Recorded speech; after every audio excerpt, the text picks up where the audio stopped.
For bringing us such beautiful music this morning and always.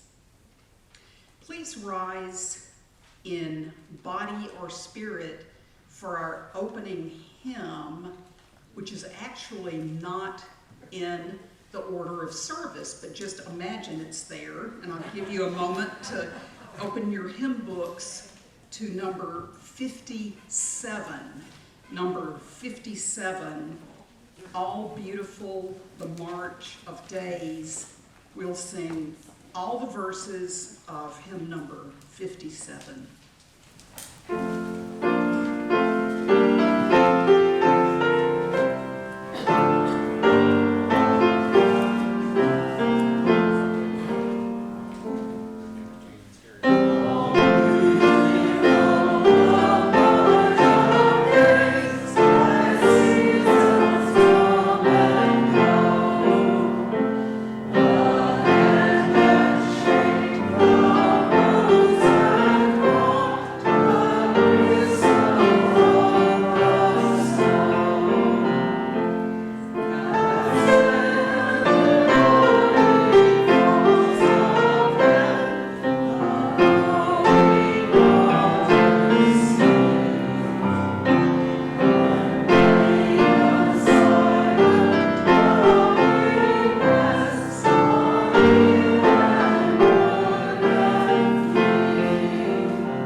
Now is the time to honor the rebirth of the sun, to remember the light in the darkest part of the season, with hope of good things to come and the promise of renewed life. Welcome to the Sunday morning service of Buckman Bridge Unitarian Universalist Church. My name is Elizabeth DeCoux, and it's my privilege to serve as your worship leader this morning. Our building is located on the ancestral land of the Timucuan people. We're glad to see you here today. We offer a special welcome to any who are visiting with us for the first time. This is a church where we ask you to know us by our deeds and not our creeds. Be sure to stop by the welcome table back near the door and pick up some information about our church and what it means to be a Unitarian Universalist. If you are interested in finding out more about us, we offer Learn About Us classes throughout the year. You can find more about those classes in the order of service or in our newsletter, The Journey. If you have questions this morning, look for someone who has a sticker on their name tag that says, "New, ask me."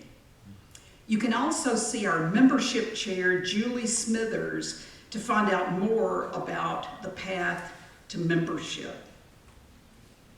There's been a change in our order of service this morning. The solstice chant had to be canceled because of family medical issues. We hope to hear Debbie, Eileen, and Caitlin sometime soon. We warmly invite our guests, along with our members, to join us for fellowship after the service. We'll have refreshments, coffee, and conversation. As Helen Met comes forward to light our chalice, please hear these words of Sharon Wiley. This solstice day, in honor of ancient traditions that celebrate this time of longest night, we observe that the flaming chalice holds the elements of the four directions: earth, air, fire, water. The lamp oil for earth, the air that feeds the flame, the fire we light, and the chalice itself, the cup, the symbol of water. We light our chalice and reflect on the light we need to guide us through hard times, the light of our shared faith, the light of our community, the light of love, joy, and hope. Every Sunday morning this month, we've woven Advent into our worship life at BBUUC. Advent comes from the Latin verb advenire, which means to draw near. By lighting one more candle on our Advent wreath each week, we make visible our spirit of waiting, of expectation. The first candle we lit in the name of hope, not just what we long for, but our trust for the best within us to rise and to grace the many endings and beginnings in our lives. We lit the second candle in the name of peace, the courage to soften and to cultivate our ability to stay present in difficult moments. We lit the third candle in the name of joy, the abiding faith that joy unfolds whenever we're able to enter and consent to the practice of opening to possibility. And this morning we have lit the fourth candle of our Advent wreath in the name of love, as an invitation for the holy to dwell within us, deepening our capacity to love, to be watchful of love's presence among us. May we open to the love that awaits us in the weeks to come. As we prepare to bring new possibilities to life, May love guide us and be a creating force in our lives. Longtime BBUUC member Lynn Wadley loves to sing, play unusual folk instruments, and occasionally compose acoustic music. She takes a special pleasure in scheduling the variety of special music we enjoy as part of our Sunday services. We will hear Lynn again later in the service, and right now she'll sing and play guitar, presenting her own composition, Born Once.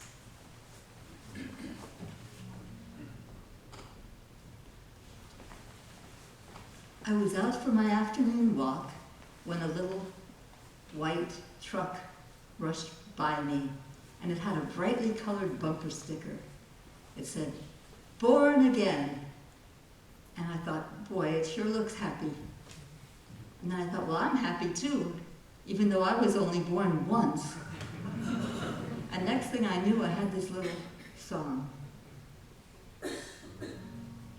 Born once, child of this earth, next in a long line of women and men, I was born once, a creature of worth, and I'm doing the best I can. If there is no rule book, no one keeping score, the wisdom of ages helps my heart to see when I do good for somebody else, I'm doing the best thing for me. Before I was born, life went on, and the world did quite well without me. When I'm gone, it will still go on, but I'm taking my turn joyfully. Born once, and you might ask, is there a task that was meant just for me? Only to care, only to share the spirit of life that's in me. When I leave this world of joy and care, will there be somewhere for me to go? To be a part of a loving heart and know all there is to know. If so, that will be such a happy surprise. For now I'm enjoying the world that I see. Born once, look in my eyes, the spirit of love is in me. When I leave this world of joy and care, will there be somewhere for me to go? To be a part of a loving heart and know all there is to know. Well, if so, that will be such a happy surprise. For now I'm enjoying the world that I see. Born once, look in my eyes, the spirit of life is in me.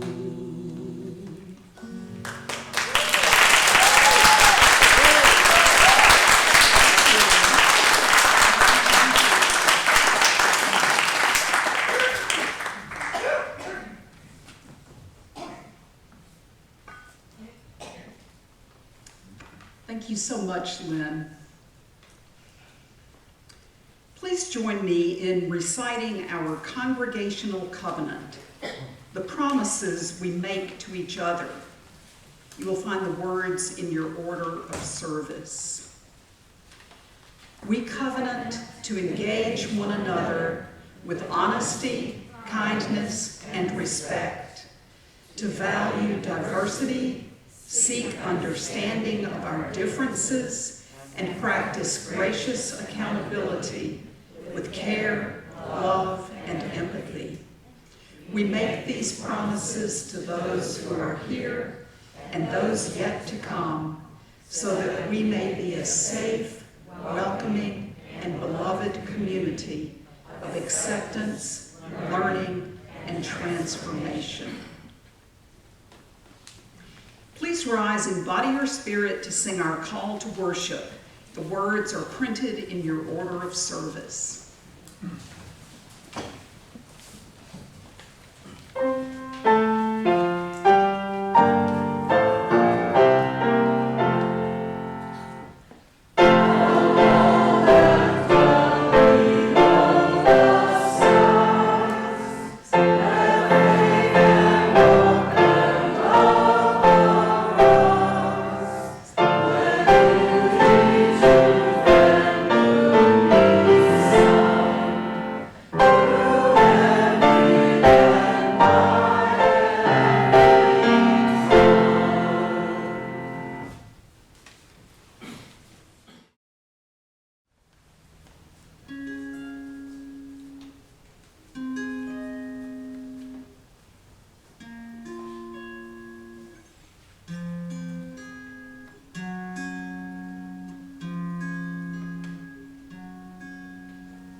Silent night,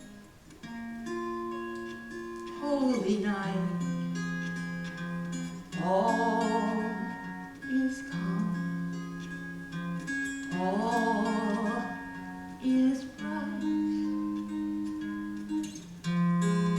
Round yon virgin, mother and child, holy infant, so tender and mild, sleep in heavenly peace, sleep in heavenly peace. Silent night,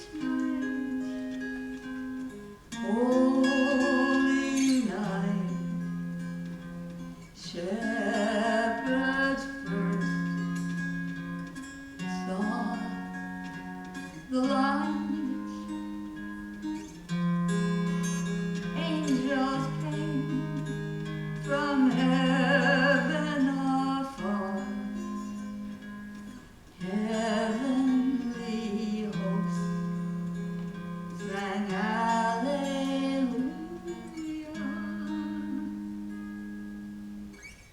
Christ, the Savior is come. Christ, the Savior has come. On this holy night, on this silent night.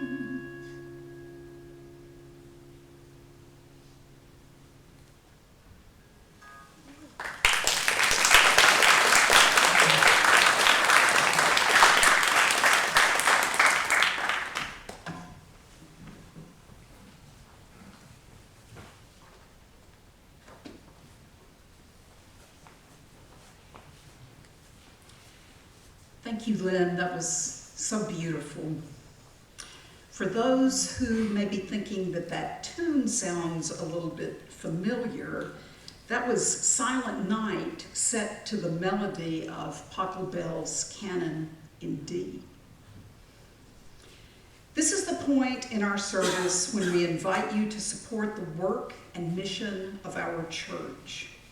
Whether you place an offering in the plate today or not, please join in the energy of this ritual by taking the plate when it's handed to you and passing it to the next person. There are other ways to give, which you will find in the order of service and on our website, BBUUC. I invite our offertory ushers, Cindy Jorgensen and Ted Clisby, to come forward to collect the offering. When they bring the offering forward after it is completed, please rise in body or spirit to join in singing our offertory hymn, number 123, Spirit of Life.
Our guest speaker today is Reverend Bowen Bars. Reverend Bowen began his journey along the pagan path at an early age. Never able to comfortably accept his Christian upbringing, Bowen found himself lighting evening fires and welcoming the moon in quiet meditation at the tender age of 13. Living far out in the country allowed him to feel the deep connection to Mother Earth, nature, and the stars. Bowen was a solitary practitioner until the fateful day he met the Right Reverend Laurie Denman. She leads Chosen Path Church, a local Correllian temple. Laurie was a light on the path that Bowen wished to follow. He completed the 3-year Correllian seminary training and became a senior clergy member of the church. Bowen lives in Jacksonville with his husband of 34 years, who is with us today. 2 dogs, 2 cats, and assorted fish. He's an avid crafter. He's been a hairstylist and massage therapist for 30 years. Reverend Bowen, welcome to our pulpit. Wow,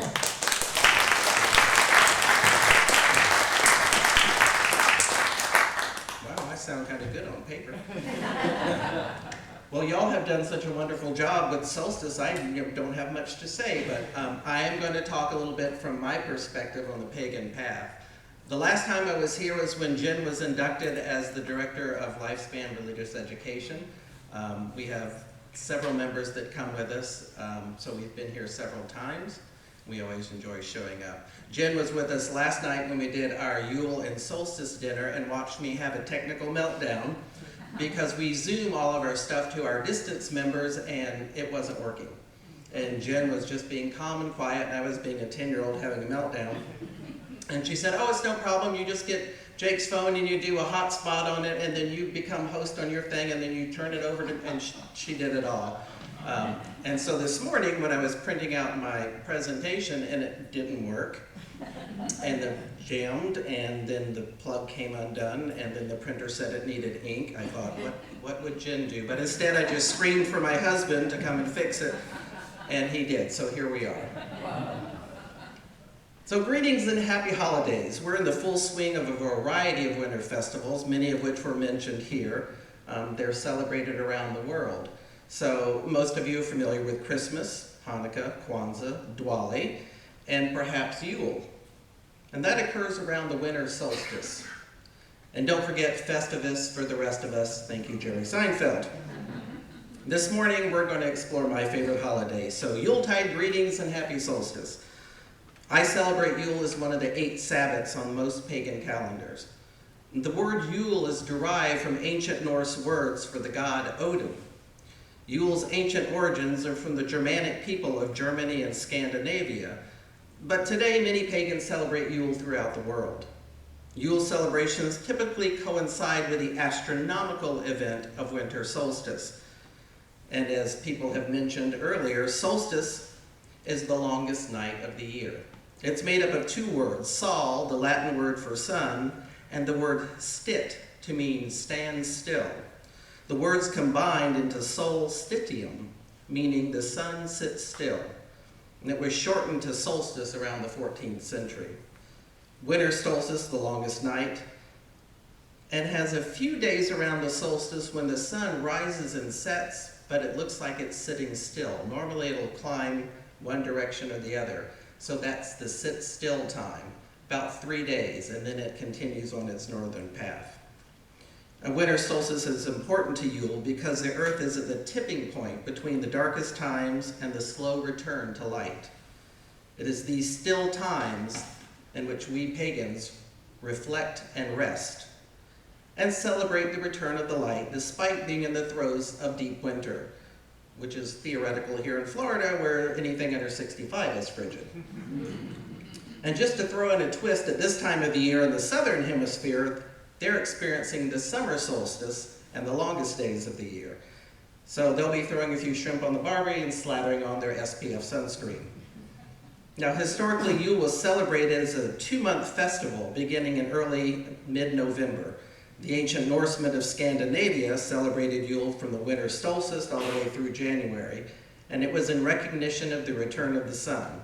Families would bring home large logs, which became known as Yule logs, and they would light them on fire and feast until they burned out, which often took 12 days. A bit of a stump was saved for the next year's Yule log, and they used that to light the next log. Now everyone buys a Yule log from Publix and wonders why they're eating a chocolate stump. That's the origin. The cycles of earth, sun, and stars were important to the people who lived intricately connected to the earth's seasons. Our ancestors learned the cycles of light and darkness, warmth and cold, living and dying. They celebrated each turn of the seasons. Yule was centered around the return of the sun and the promise of longer days. Even though winter was just really taking hold, the assurance of the summer return was a reason to celebrate. In many traditions, it was the god who sacrificed himself at Samhain in October, the last harvest, that made his way through the underworld in the embrace of the goddess, and then was reborn at solstice as the child of light. People lit fires to guide his way and ensure the sun's return. Today, on the solstice, between the 20th and 22nd of December, pagans celebrate Yule on one night because it's rather hard to ask for 2 months off. Hello, human resources, I'd like 2 months off to go burn a giant tree stump. Modern pagans carry on the same deep connectedness to the earth and its cycles. We pay homage to the changing seasons and use them to remind us that our lives, both physical and spiritual, flow in the same cyclical patterns of nature. From earliest times, we've looked to the stars to show us our past, our present, and our future. Ancient and modern people realize Earth is a small cog in the great cosmos surrounding it. We have a saying, as above, so below. As the universe, so the soul. As within, so without. Our connectedness to the rhythms of the universe is abundant and powerful in our daily lives. These cycles are teachers of the eternal nature of deity. Winter solstice is that pivotal moment of the year. At the pinnacle of the dark half of the year, with months to go into spring, we are reminded that at our darkest moments, we must remember the light will return. That everything in life has a season that shall pass. We know that any darkness is only there for a time before once again we're flooded with the joy of a new beginning and a fresh lightness. Now, many stories have been told during Yule to pass along the wisdom of being in tune with the rhythm of life, but my favorite is the oak and the holly king. In pagan culture, there are a few universally accepted themes, but many paths see this story as an explanation of the seasons, both within and without. The holly king lived in the north. He wore a thick winter cloak and a holly wreath. In his hand, he carried a staff made of beautiful, sturdy holly branch. The oak king wore only a wreath of oak leaves. This was all he needed, for his home was in the south and was always warm, and the sun shone brightly. The two kings are brothers, but they're also rivals who battle each other through the year, alternating the conquering of each other as the seasons shift. The dates on which the battle is won depends on the tradition, but in many forms of Wicca, the oak king takes over at the winter solstice, while the holly king ascends at the summer solstice. These are the Sabbats that technically mark the sun's waxing and waning relative to Earth. On the day of midsummer, the oak king was at his strongest, but it was the day that the holly king came forth from the underworld. From that moment on, the days grow shorter and shorter. The leaves fell from the trees, the heat of the summer left, and the cold of the winter swept over the land. But in the dark of winter, the oak king would be born into the world when his brother, the holly king, was at his strongest, the day of midwinter. As the tale goes, on midwinter's day, the oak king arrives at his brother's palace, which is decorated with fragrant green fir branches and red holly berries. There his brother, King Holly, sat on his throne. The oak king walked up and said, "My dear brother, my people are not happy. We want the light and the sun back to our lands." The holly king replied, "The people must first learn to be frugal with what they have. They must learn that there is also a time of moderation and reflection, in which they can make new plans for the year to come." But the oak king knew there was no time for that. He said, "If I have to fight for the return of the light, I will do it." And he got up and walked towards the throne. The holly king immediately jumped up and fought his brother. In one last blow, the defeated holly king lay wounded on the ground. The oak king ordered his brother to give him the throne and said, "My dear brother, if you want the dark days back, you come to me in June, and we'll measure your strength again. And even though I have defeated you now, you are my brother, and I love you." The holly king answered, "I'll be there on the summer solstice. Look for me on the highest mountains, and if I win the fight that day, I will give you all the wisdom of how your people can survive the dark days of the year, because I love you too. Take the crown now, my brother.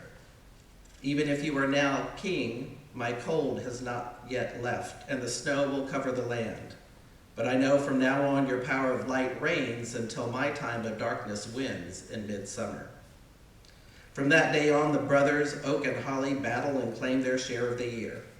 In the light months, there are feast and abundance and growth. In the dark months, there is a time of rest, reflection, and making plans for the new year. Everyone now had the knowledge of light and darkness and lived happily ever after. I may have added that part. We learn from this story how easy we revel and grow in the lightness of times, when things are plentiful and easy.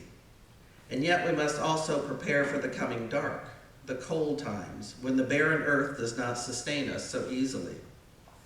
By storing away our harvest, both physically and spiritually, we can survive the dark times and contemplate what we have achieved and learned throughout the year. We plan what we will do with the return of the light and how we will build and renew our earth and our spirits. We rejoice at the first signs of spring, and we are glad to have this time of rest, of the need to stay closer to hearth and home and to celebrate our family and friends. Each half of the year holds a value and a treasure.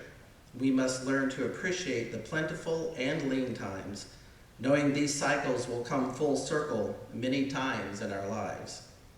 There can be no light without dark. It is the contrast between the two that makes each possible.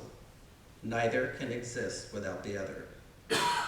Now in our modern world, the hustle and bustle seems to be 24/7, 365 days of the year, and it's hard to imagine a downtime or a slower pace. It makes it all that much more important to carve out niches of time and space to slow down and reflect. To be still and enjoy a moment of quiet nothingness. A wise man once said, you should meditate 20 minutes a day unless you're busy. Then you should sit for an hour. Many traditions of Yule have been incorporated into a holiday known as Christmas. Decorating with boughs of holly, bringing in a tree festooned with glittering lights like the stars in the heavens. The evergreen is an ancient symbol of the eternal. Feasting, singing, and even Santa Claus have origins in pagan practices. Saint Nicholas is commonly linked to Odin, the father of the gods in Germanic mythology. He was depicted as a white-bearded man with magical powers. Yule was a time when Odin led a hunting party in the sky known as the Wild Hunt on an 8-legged horse. Children would leave their boots by the chimney filled with carrots and hay to feed the horse. Legend has it whenever Odin flew by, he would leave gifts by their boots. Frau Hulda is the Germanic goddess of winter. In German folk legend, she would fly through the night and give gifts to children. In drawings, she is dressed in red and uses the chimney to deliver her gifts. Some Germanic traditions involve leaving food and milk for Hulda on December 24th, which is known as Mother's Night. Pagans light candles, feast, and exchange gifts in celebration of the god's return and of the light he brings with him. In the deepest winter, the hope and renewal of life is welcomed. Now, I hope this gives you some insight into how and why we celebrate the Yule and winter solstice. As I end my talk, I'd like to perform a small act of power with your help. And what we're going to do is infuse this candle. Oh, it's going to light, I think. Yeah. And if it doesn't, there we go.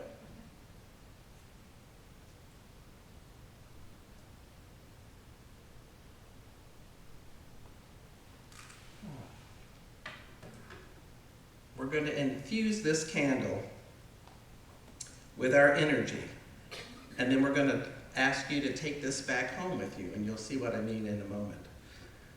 As I light the candle, I want you to concentrate on the flames. Concentrate on these flames, whichever one takes your fancy, and see them flicker and sway. Now, in my path, we learned that lighting a candle is our connection to the goddess, the eternal mother. You may call this God, universal life force, or the divine. Focus your thoughts on the joys of family, friends, and the connection to the divine spark within you. Enjoy the quiet stillness of watching the candle flame. Feel how it stills the mind and softens the heart. Become aware of the positive energy around you in this room. Feel it moving towards the candles, suffusing them with love and joy. Feel the energy surrounding and swelling the candle in a ball of white, glimmering light. It is an aura of pure love and energy. Now close your eyes for a moment and imagine that ball of light expanding out into a larger and larger ball that surrounds the stage and then continues to expand and surround the auditorium and all who are in it. Feel the energy swirling around you and enjoy the sensation. Now imagine, if you will, that you're holding your own unlit candle. With your mind's eye, look at it and pull the swirling energy around you into your heart. Imagine a beam of that energy leaving your heart and lighting the flame of your candle. See the flame burning strongly and brightly with this energy. Know that this flame is a representation of your connection to the divine spark in your soul. This is the eternal part of you, which is everything, above and below, within and without. Let the image fade, knowing you can always revisit your imaginary candle. This energy can be tapped into whenever you need it. It is your connection to the greatness of the divine energy. Now slowly open your eyes and come back to the here and now.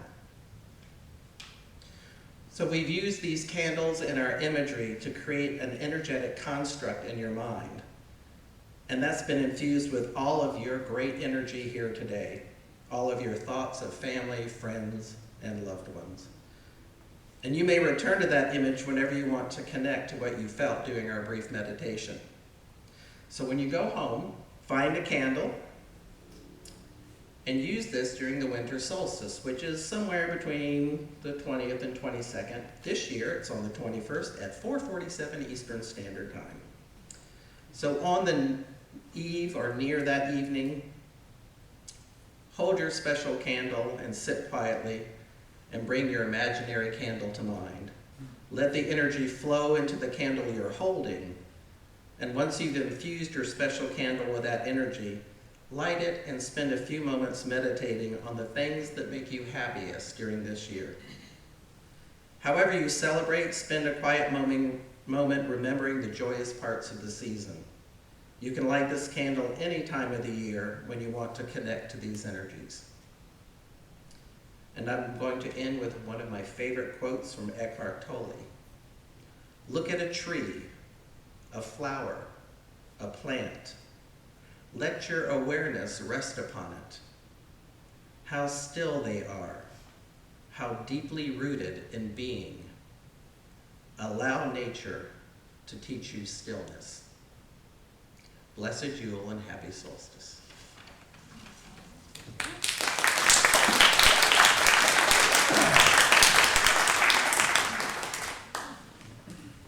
Thank you, Reverend Bowen, for making the Yule and solstice so real for us today. Please rise in body or spirit to join in singing hymn number 235, Deck the Halls, and please remain standing afterwards for our closing words. We'll sing all three verses. Oh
Helen Met comes forward to extinguish our candles, please hear the words of Amy Zucker Morgenstern.